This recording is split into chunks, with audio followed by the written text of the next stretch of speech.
안녕하세요. 오늘 우리가 함께 살펴볼 책은 바로 우리에게는 매일 철학이 필요하다인데요. 이 책을 바탕으로 인생의 중요한 결정 앞에서 우리를 도와줄 아주 강력한 무기, 철학적 사고법에 대해 한번 이야기 나눠볼까 합니다. 혹시 이런 경험 없으세요? 뭔가 결정을 해야 하는데 머릿속에서 생각이 꼬리에 꼬리를 물고 결국엔 아무것도 못하고 그냥 멈춰버리는 그런 상황이요? 만약에 이런 골치 아픈 문제를 해결할 방법이 최신 라이프 핵이나 자기계발서에 있는 게 아니라고 한다면 어떠세요? 사실 그 해답은요, 놀랍게도 수천 년이나 된 아주 오래된 지혜 속에 숨어 있습니다. 네, 맞아요. 바로 철학입니다. 근데 우리가 생각하는 그런 딱딱하고 어려운 학문이 아니에요. 오늘 우리의 현실적인 문제를 해결하는 아주 실용적인 연장통 같은 거라고 보시면 돼요.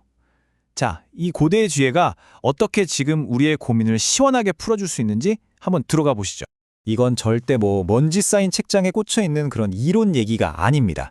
인생에서 정말 큰 도전을 만났을 때 우리가 바로 꺼내 쓸 수 있는 강력한 정신적 무기, 그러니까 생각의 도구에 대한 이야기죠. 자, 그럼 이 무기들을 하나씩 한번 꺼내볼까요? 자, 첫 번째로 살펴볼 도구들은요, 바로 명료함을 찾아주는 것들입니다. 이 복잡한 머릿속을 가득 채운 소음들을 싹 걷어내고 문제의 본질을 딱 보게 만들어주는 거죠. 그 첫 번째 무기는 바로 오컴의 면도날입니다. 이게 뭐냐면 여러 가지 설명이 가능할 때 굳이 복잡하게 생각하지 말라는 거예요. 가장 단순한 설명, 가장 적은 가정에 필요한 설명이 보통 정답의 확률이 높다는 거죠. 말 그대로 불필요한 생각의 군더더기를 싹둑 잘라내는 면도날 같은 겁니다. 이거 우리 일상에 바로 써먹을 수 있어요. 자, 상상해보세요. 연인한테 문자를 보냈는데 답이 없어요. 그럼 머릿속에서 막 소설을 쓰기 시작하죠. 나한테 화났나? 혹시 헤어지자는 신호인가? 아, 끝인가? 막 이런 식으로요. 근데 여기에 오컴의 면도날을 딱 들이대면 어떻게 될까요? 가장 단순하고 깔끔한 설명. 아, 그냥 바쁘구나. 이게 남는 거죠. 내 불안감이 만들어낸 그 수많은 가설들을 한 방에 싹 정리해주는 거예요. 자, 두 번째 도구는 데카르트의 의심입니다. 진실을 찾고 싶다면 내가 지금껏 당연하다고 믿어왔던 모든 것들을 일단 의심의 눈으로 봐야 한다는 거예요. 모든 걸 제로 베이스에서, 백지 상태에서 다시 시작하는 거죠. 이게 바로 그 유명한 말이죠. 나는 생각한다, 고로 나는 존재한다. 데카르트가 이 세상 모든 걸 다 의심하고 또 의심한 끝에 유일하게 확신할 수 있었던 단 한 가지였습니다. 이걸 우리한테 적용해보면 핵심은 바로 내 진짜 동기를 의심하는 거예요. 책에 나오는 앤드류라는 사람처럼요. 그가 정말 좋은 집을 사고 싶었던 진짜 이유가 뭘까요? 곰곰이 파고 들어가 보니 어쩌면 그건 그냥 남들에게 나 이만큼 성공했어! 라고 보여주고 싶은 욕망 때문이었을지도 모른다는 거죠.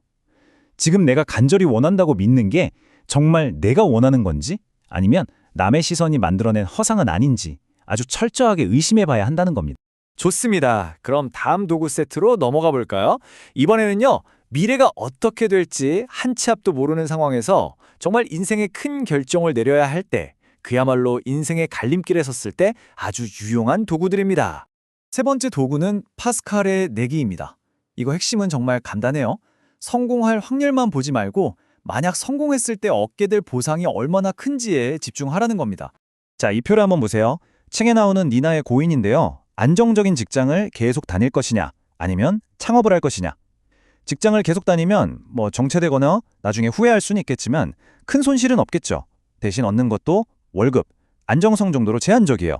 반면에 창업은요, 시간과 돈을 잃을 위험이 분명히 있죠. 하지만 만약에 성공한다면요, 경제적 자유, 엄청난 성취감, 그 보상은 거의 무한대에 가깝습니다. 파스칼의 내기는 바로 이 비교가 안 될 정도로 큰 보상, 이 무한한 가능성에 한번 걸어보라고 말하는 거죠. 네 번째 도구, 니체의 아모르 파티입니다. 우리말로 하면 운명의, 즉 자신의 운명을 사랑하라는 뜻이죠. 이건 어떤 결정을 내릴 때 쓸 수 있는 아주 단순하면서도 정말 강력한 테스트예요. 바로 이 질문을 스스로에게 던져보는 겁니다. 만약 내가 이 선택을 하고 나서 이 삶을 영원히, 무한히 반복해야 한다면 그래도 이 선택을 기쁘게 받아들이고 사랑할 수 있겠는가? 바로 이 질문입니다. 지금 내가 내리는 이 결정이 영원히 반복되는 삶의 일부가 된다고 상상해보는 거예요. 이 삶을 영원히 다시 살아야 한다면 여러분은 지금 이 선택을 할 건가요? 와, 이 질문 하나만으로도 우리는 단순한 손익 계산을 넘어서 정말 내 삶의 본질적인 선택이 뭔지 고민하게 되죠. 자, 이제 드디어 마지막입니다. 그리고 어쩌면 가장 중요한 도구일지도 모르겠네요. 그건 바로 행동입니다. 더 이상 생각의 동굴 안에 갇혀 있지 말고 현실 세계로 직접 뛰어들라는 거죠. 혹시 뷰리당의 당나귀 이야기 들어보셨나요? 아주 배고프고 목마른 당나귀 한 마리가 있었어요. 그런데 아주 절묘하게도 건초 더미와 물통, 정확히 정중앙에 서 있게 된 겁니다. 당나귀는 고민에 빠졌어요. 건초를 먼저 먹는 게 최선일까? 아니면 물부터 마시는 게 더 합리적일까? 완벽한 첫 수를 찾기 위해 계속해서 망설이고 또 망설입니다.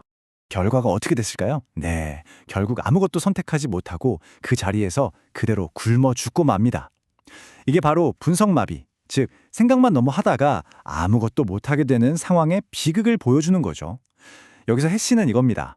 완벽한 답을 찾으려고 행동하지 않는 것. 그게 바로 최악의 선택이라는 거예요. 플라톤의 동굴 비유에서 영감을 받은 이 문장이 모든 걸 말해주는 것 같아요. 철학은 책상 위에서가 아니라 인생이라는 실험실에서 완성된다.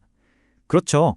머릿속으로 아무리 완벽한 계획을 세워도 직접 부딪혀보지 않으면 아무것도 변하지 않으니까요.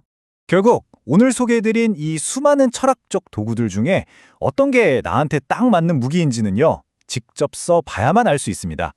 인생이라는 이 거대한 실험실에서 직접 부딪혀보고 사용해보는 수밖에 없는 거죠. 자, 이 설명을 마치고 난 오늘, 여러분은 어떤 생각의 무기를 손에 들고 세상으로 나아가시겠습니까?